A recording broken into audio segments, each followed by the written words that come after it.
Hilig ni Marcos mag-announce ng plano niya. Wala naman palang konkretong plan. Sure na sure sa pagbalik ng 60 bilyon. Yun pala, nga. Kaya yung flood control na pinagmamalaki niya, ayun, fake pala. From 89 billion, bakit 60 billion lang ang binalik? Kinurap na nga, kinupit pa. Kung paano nila gusto magpabalik ng pera at assets sa mga witness, siyang bagal naman nilang magsauli nang kinuha nilang pera sa PhilHealth. Anong tawag doon? Asa pa kayong maisauli yan? Buhaya yan. Kaya pag nasa bunganga na ng buhaya, wala nang balikan yan. Kahit mamuti pang mata nyo sa kakaantay. 89.9 billion yung kinuha. 60 billion lang ibabalik. Nagpabudol na naman kayo. Grabe, tindi talaga ni Bongbong Marcos. Mapagsamantala, korupsyon lahat nasa kanya. Samantalang maraming mahihirap ang nagugutom. End quote. Supreme Court, galit na galit. Lagot na si Bongbong at ang mga magnanakaw. Ayan na po ang inaantay natin. Finally, gising na ang the sleeping giant na Supreme Court. Hindi na po natin pagtatagalin. Diretso na po tayo agad-agad sa ating topic dahil kay Coach Oli, bida ang balita.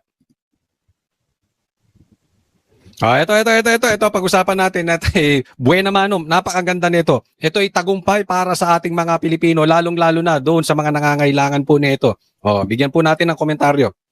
Pinapasauli na ng Korte Suprema sa gobyerno ang 60 bilyong pisong pondo ng PhilHealth na binalik sa National Treasury. Live mula sa Maynila, nangunguna sa balita, si News 5 Justice Correspondent Camille Samonte.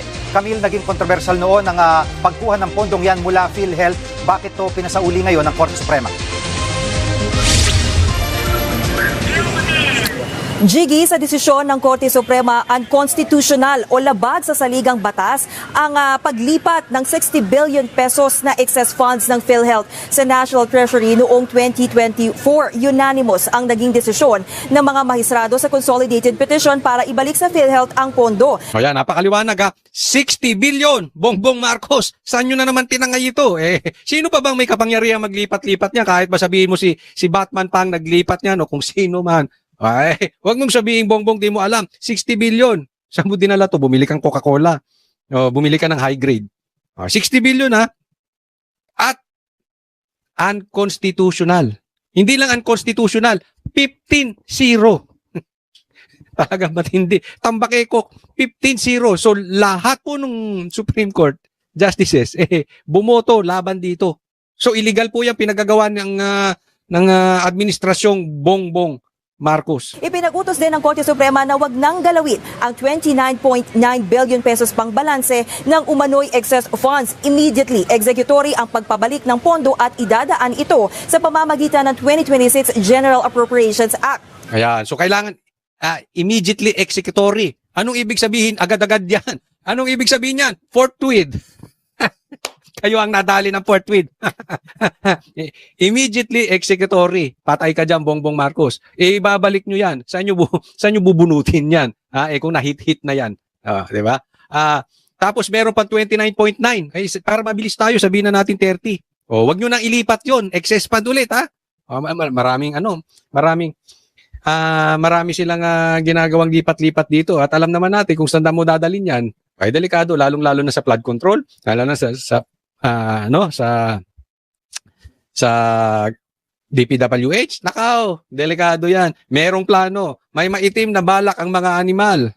Jiggy, matatandaan na inutos na rin ni Pangulong Bongbong Marcos ang pagpapabalik sa naturang pondo sa PhilHealth. Gayunman, pero ako saglit, may naalala ko. Kasi ito immediately executory. Remind lang natin meron ding Supreme Court decision. Okay? Final and executory, yung estate tax ni Bongbong Marcos hindi nabayaran. Yan ang pinag-uusapan bago siya manalong presidente. Hindi bayad. Korte mismo nagsabi. Hindi ko makakalimutan yan dahil blinag natin niya ilang beses. Ngayon wala na, tahimik na. Saan kaya napunta yung estate tax ni Bongbong Marcos? Na-doktor na? Nabura na? Ito na naman tayo. Immediately executory. Ibalik mo agad, Bongbong Marcos. sabi ng Korte Suprema, hindi may tuturing na moot and academic yung kanilang desisyon. Jiggy? At Camille, ano naging ugat ng petisyong ito sa Korte Suprema na nauwi nga sa pagbabalik ng pondo ngayon sa PhilHealth?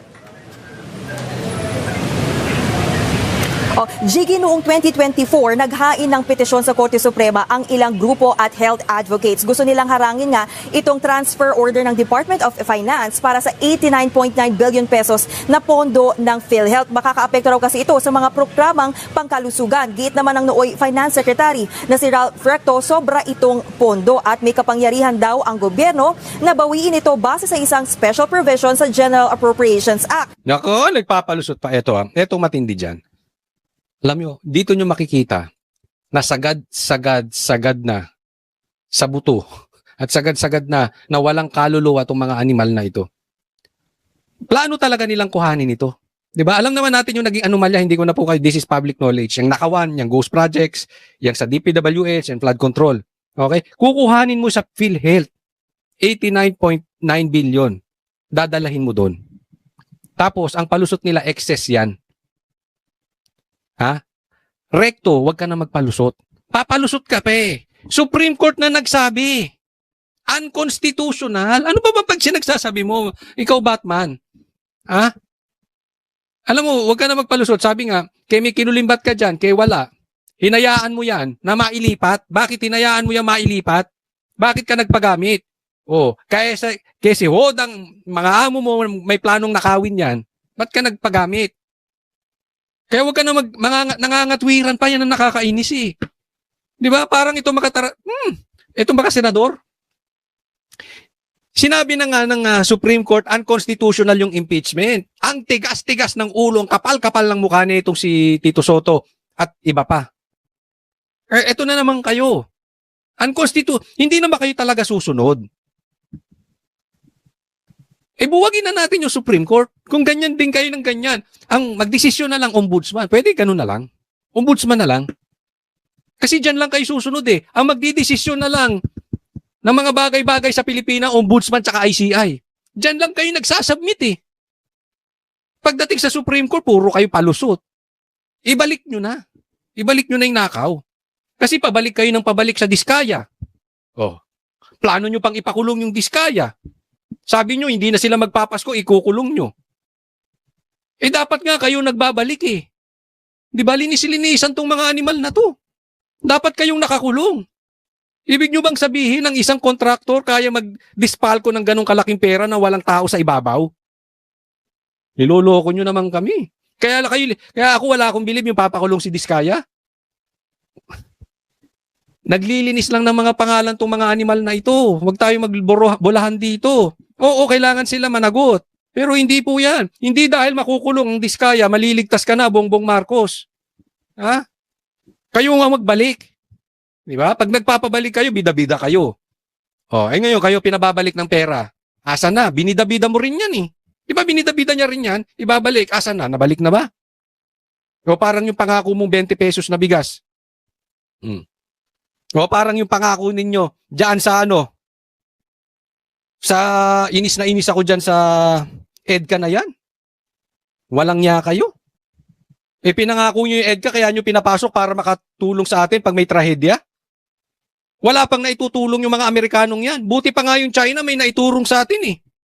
Di ba ninanakaw pa nga ni Bongbong Marcos? Yung credit diyan sa Davao.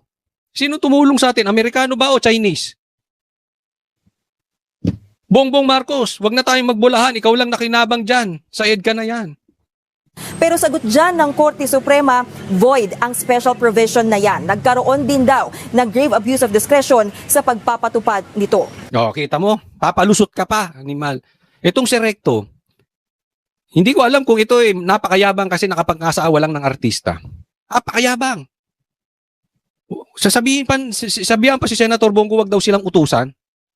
Tapos ngayon magpapalusot na naman sa Supreme Court o dinabara ka ulit. Void. Jiggy? At Camila, anong reaksyon ng PhilHealth sa desisyong ito ng Korte Suprema? Jiggy, malugod naman na tinanggap ng PhilHealth itong desisyon ng Korte Suprema. Tiniyak nito ang wastong paggamit sa pondo para nga palakasin pa ang kanilang serbisyong pangkalusugan. Nagpasalamat din ang Department of Health sa desisyon ng Korte Suprema at nangako itong ipatutupad ng maayos ang Universal Healthcare Act. Ito sa akin lang. Dapat talaga ayusin natin to.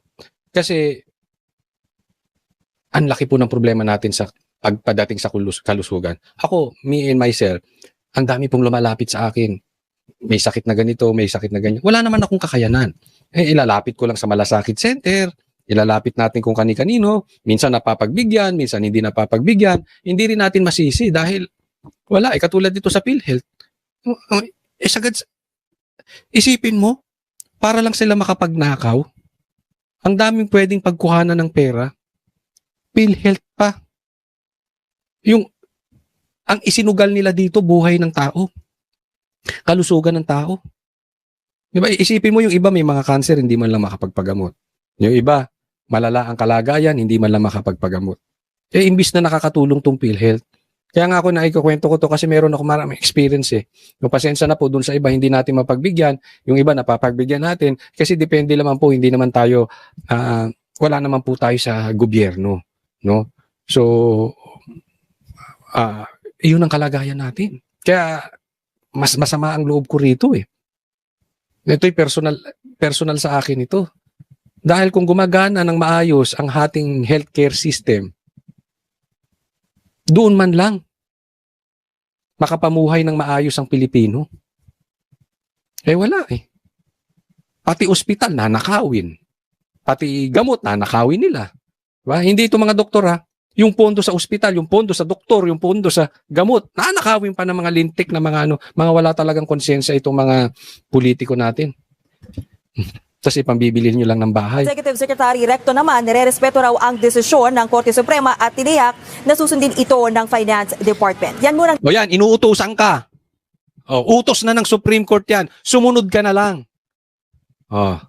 Diba? Ang yabang nito. Empleyado ka lang, kahit ba ikaw ay sekretary, ikaw ay taga-silbi. Empleyado ka lang ng gobyerno, huwag mong sabihin huwag kang utusan. Gago ka ba? Anong huwag kang utusan? O yan, inuutusan ka. Sumunod ka na agad. Huwag ka na yung dami-dami mong sinasabi. Diba? Ngayon, bawo ka. Hindi kasi, ako dito sa mga sekretaryong to eh. Kung hindi ba kayo malakas kay Marcos, medyan ba kayo? Huwag nga, tayo maglokohan. Alam nyo naman ang nangyayari.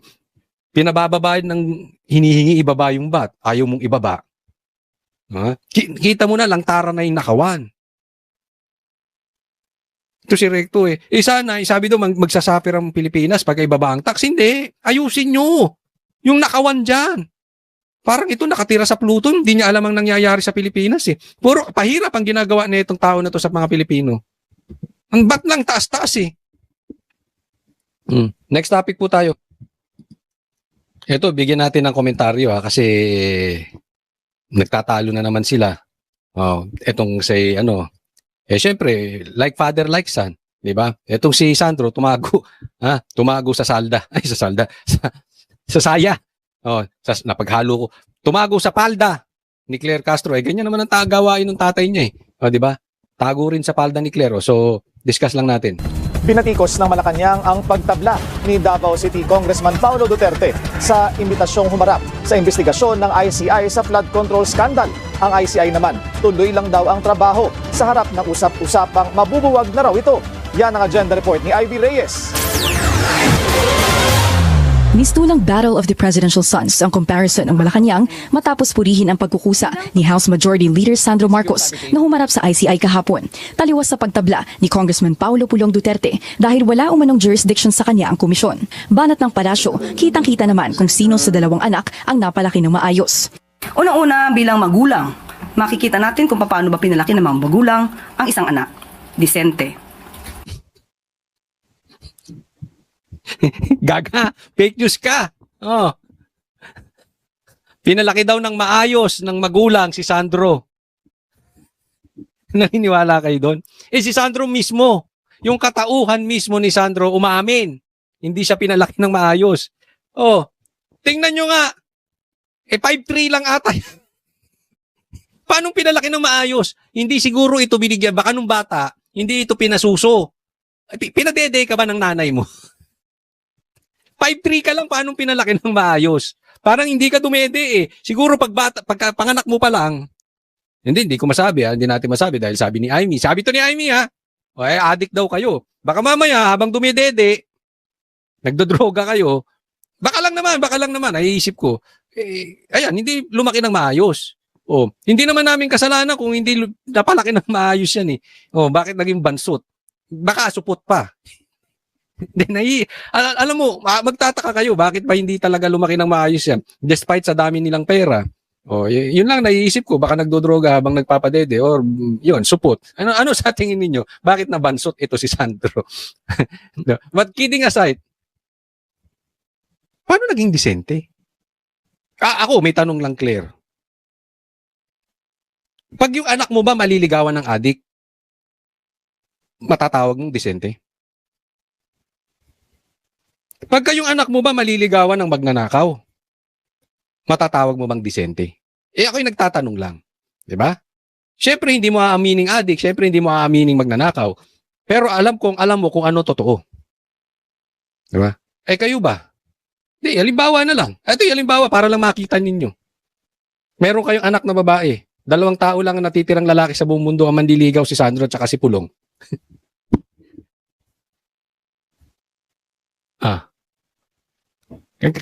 Kanino nyo ipapaligawan yung anak ninyo? Pagka ganito klase yung manliligaw sa anak ko. Magdroga-droga ka, ay magkakaanuhan tayo, magkakasakitan tayo. Hindi po grave threat yan. It's just an example. Kunwari, manliligaw sa anak ko, magnanakaw, tsaka adik pa. Ano lang naman, example, okay? Hindi takot. Matapang na humarap sa investigasyon. Paano hindi takot? Ikaw ang nagsasalita in behalf of them. Tingnan mo si Pulong. May spokesperson ba? Doon pa lang kitang-kita mo na pinagkaiba eh. Si PRRD walang ganyan. Walang vlogger ng ganyan. Siya mismo humaharap sa taong bayan. Siya mismo sumasagot. Yung amo mo nga duwag eh. Alisan mo ng kapangyarihan yan. Tingnan ko kung makaharap sa tao yan. Weak talaga yan si Bongbong. Nagkataon lang may apelyidong Marcos. If not because of his father, Ferdinand Marcos, walang accomplishment yan si Bongbong. Wala. Kung hindi yan Marcos, wala yan. Palabo yan, nagdodroga, nagrarugby sa kalsada. Hindi nga makaharap. Ganyan din. Ano napamanan yan? Hindi ganun din yung anak na tumatago din sa palda mo. Paano ba napalaki ng maayos yung walang tato? Si Pulong nakailang drug test na. Yung mag-ama, ayaw magpa-drug test. Pati nanay, ayaw magpa-drug test. Yan ba napalaki ng maayos? Ang laki ng sinasabing anomalya sa kanila, instead na magkusang loob bumitaw, hindi bumibitaw. Walang delikadesa. Kasi pinagmamalaki nyo. Kasi itong ano nila eh, halatang halata. Nakusang humarap sa ICI. Claire, ganyan ka kabobo? I don't believe na bobo ka eh. Alam mo yan, pinatayo nung tatay niya yung ICI. Hindi mo alam? Anong klase ka spokesperson? Hindi mo alam tatay niya naglagay ng tao dyan? Tatay niya nagpopondo dyan? Tatay niya, syempre magpapakita sa ICI yan. Pero hindi ka ba nagdududa? Bakit executive session? Kasi pagmamalaki nyo. So, pagmamalaki mo, na lamang na siya kay Pulong dahil umarap siya sa ICI. That's the only accomplishment na lamang siya. Disente na. Ay, bobo ka talagang abogada. Bobo ka talaga. Hindi ko alam paano ka naging abogada. Ay, tanungin kita, anong infrastructure na patayo ni Sandro? Sa dami-daming pork barrel, di umano, na napala nila, anong napatayo nilang tulay?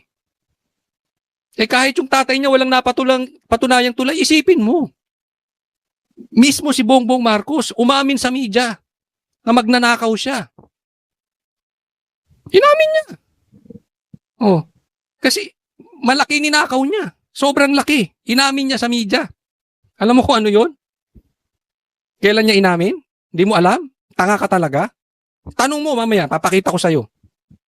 Inamin niya sa media, mamaya, pakita natin. Inamin niya sa media. Malaki ninakaw niya. Hindi nagtago, nagboluntaryo pa. Hindi nagtago. Nagtago nga sila ng tago sa sa saya mo. Oh, hindi ko alam kung hindi ba sila nasasamid. Kinilala ang ICI. Hindi tulad ng iba. So doon pa lang po bilang magulang ay proud sila sa kanilang anak. Doon ka lang mapaproud.